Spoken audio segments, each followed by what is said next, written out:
Hi, I'm Kim, and you're watching Kim Wilson TV. My channel is dedicated to helping victims of narcissistic abuse get free and stay free. Before I get going with this video, I just want to take a moment to thank my friend Lindsay very much for your donation to our channel's PayPal account. Your donations keep the channel going and keep it growing. Thank you, Lindsay. Recently, many of you have mentioned that there are comments disappearing here at the channel, and I too have noticed that. And this is not the only channel it's happening at. I do have several friends here at YouTube that have channels, and they too are experiencing this. Maybe some sort of editing going on behind the scenes. But the other day, a comment was left by our friend Info Guy, and I only got halfway through it before the comment disappeared. But I had read far enough into the comment to get the gist of what he was saying. And what he was saying is something I know many of you have experienced, and that is a feeling that you have been driven outside of who you naturally are as a result of the narcissistic abuse. Now, what do I mean by this? I mean homicidal thoughts, thoughts of violence, dreaming almost of really causing some serious injury to the narcissist when throughout your lifetime you have never felt this way before, never felt violent or aggressive towards anyone.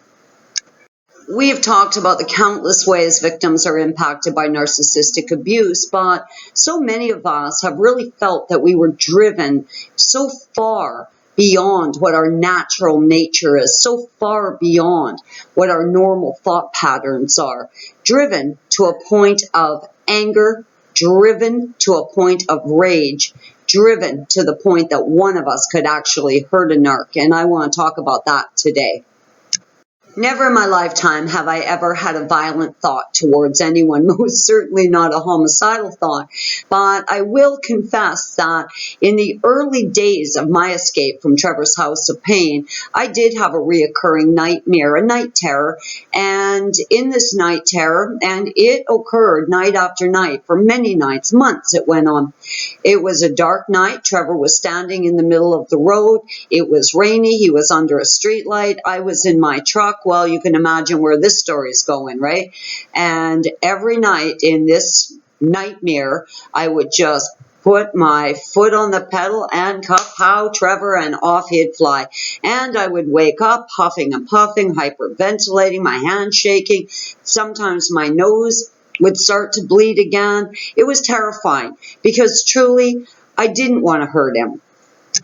Well, okay, maybe I did want to hurt him, but certainly not with my truck. And by hurt him, I mean revenge, as you all want. You all want revenge, and revenge should, in some way, come to each and every one of us, whether that revenge is the narcissist serving jail time, the narcissist, I almost said falling down a flight of stairs. Naughty, Kim, so naughty. But the truth is, we would like to see justice. And using the word revenge maybe isn't fair, but justice. We want to see justice. And I'll tell you, in my case, 2 years later, my God, has justice been served. I live on the Mexican Riviera. I live in the warmth and the basking sunshine of Mexico. I'm happy. I have a absolute wealth of career options right now that I'm looking at. I have friends constantly contacting me, telling me they're coming to visit. In fact, several have already. And I've only been here 3.5 months. My kids are happy. I'm happy. We're spending wonderful time together. And I don't mean just hanging out together at the house in the wintertime. We're out, we're surfing, we're hiking, we're going to these quaint little private beaches. We're going to loads of, great outdoor activities, and we're having a really good time. When I say I'm happy, I don't mean like, yeah, I'm happy. I'm truly happy. My life feels absolutely filled with joy. I feel much better and much stronger today than I did prior to the narcissistic abuse. I'm finding my way back along a creative path. I am reigniting, I mean, these incredible friendships that I had and had drifted away. And now these people are coming back into my life. And I really look forward to having these friends come visit. We've got the meetup planned for September. And yes, I do have an update coming very soon. In fact, David and I will be doing an update together. And I'm really excited about that. And I'm going to get to meet so many of you. So many incredible, wonderful things have happened in my life since the narcissistic abuse. I'm really grateful that I didn't act out in any way. I'm really grateful that I didn't run Trevor over with my car. You know, these horrible thoughts that we're having are really, really one of the saddest aspects of this abuse. It's one thing to have your finances ruined. It's one thing to have to reestablish a home or a career. But it's something else when you are being driven so far out of who you naturally are, who your being is. It truly alters our being in so many ways, where kind, loving, and peaceful people are now having thoughts of pushing people downstairs or running them over with a truck. When you are a truly good, compassionate, empathetic, patient, tolerant, generous, loving partner, and you remove yourself from the narcissist's life, when you go on to fulfill your dreams, to fill your heart with happiness, to make new friends, to possibly meet a real partner, this is the ultimate revenge. The narcissist does not want to see us happy, not for nothing, not under any conditions. It is the bane of their existence. The idea that someone escaped the narc harem and has gone on to succeed, to be happy, to find the love and the joy that they never wanted us to have, this is real revenge. Info Guy's comment really took me back to that time when I first left. I was free from the house of pain. I was an absolute shaken mess. I was still suffering from a lot of physical illness. And now, here's my head just playing games with me. You know, when you are driven to have thoughts, ideas that are so far beyond what you would ever normally do under normal circumstances, that in itself is a horrible, horrible crime against you, because none of us should be driven to the point of having thoughts that truly don't belong in our minds. You'd have to be Mother Teresa or Mahatma Gandhi not to want revenge, but the truth is this.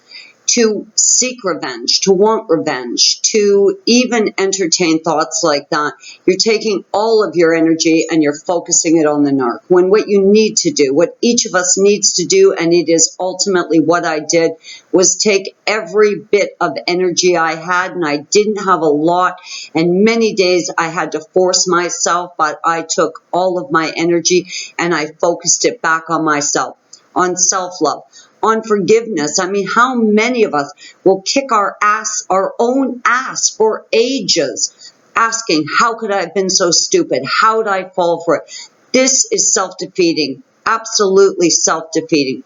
This is a time for self-love, self-respect, and helping to restore our dignity, our sense of self-worth, and our sense of pride. I think we'd all agree that that initial break from the narc really does cause a flood of horrible emotions. I mean, so much pain, so much heartache.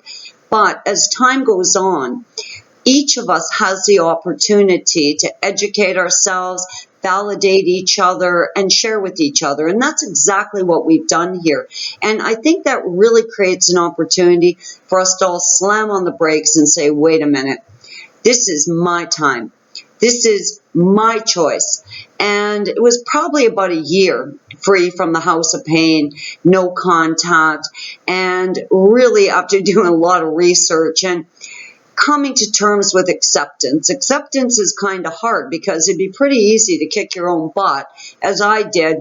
How could I have been so stupid? How did I fall for that? Why did I ever go back after the first time? Yeah. There's a lot of questions, but I stopped asking the questions. I stopped looking back. I stopped looking at, how it happened, why it happened. And I came to terms with the fact it was over, and I needed to let it go, and I needed to redirect what little focus I had. We're all suffering from post-traumatic stress disorder, complex post-traumatic stress disorder, adrenal fatigue. So many of us have got serious physical symptoms and illness, and every second of our energy that we give to one of these creatures is energy we needed to spend on ourselves.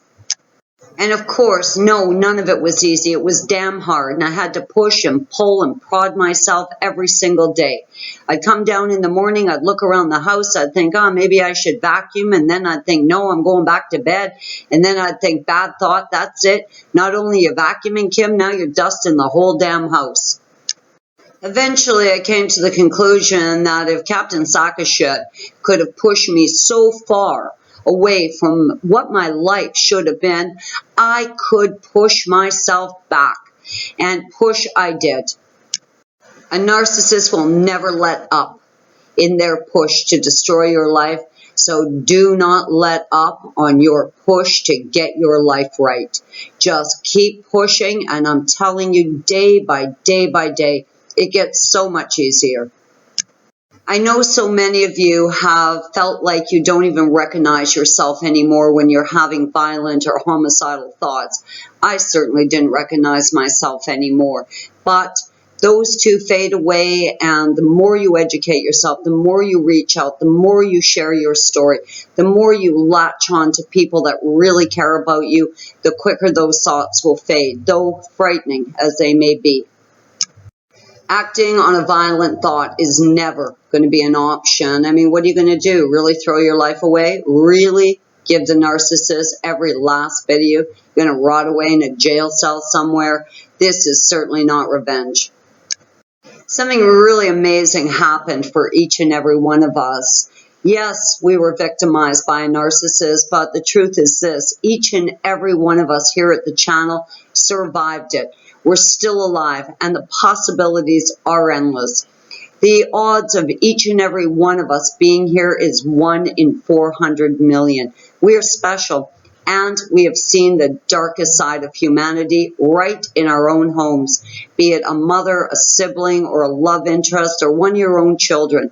We have survived it, and we will carry on to restore our lives, just as we should.